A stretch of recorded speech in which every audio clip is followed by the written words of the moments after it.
আমার মেয়ে সিএসটি মেডিসিনের একজন ছাত্রী ছিল। এখানে আমি জিজ্ঞাসা করব, কেউ কি আছে সিএসটি মেডিসিনের? আমার মেয়ের সহকর্মী কি কেউ আছে এখানে?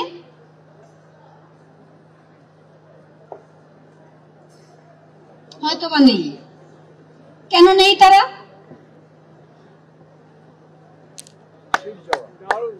আচ্ছা, কেন নেই তারা এখানে?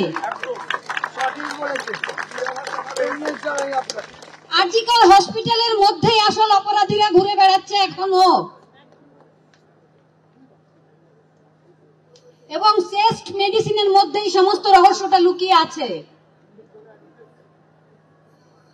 কেন সেদিন যে মেয়েগুলো ছিল তারা তাদের সহপাঠীকে হারিয়েছে, তারা 30 জন মিলে কেন ডেড বডিটা সেদিন আটকাতে পারলো না?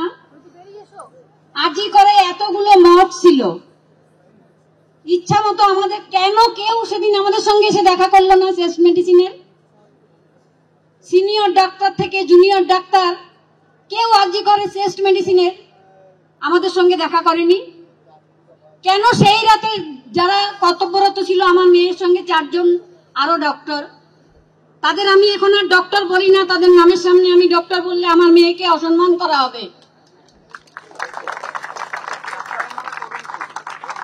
কেন তারা আমাদের সঙ্গে কোনোদিন কথা বলেনি? কোনোদিন একবারও ফোন করে জানার চেষ্টা করেনি তো যে আমাদের সহকর্মীকে আমরা এভাবে হারিয়েছি, তার বাবা মা কেমন আছে, একবার দেখে আসি আমরা।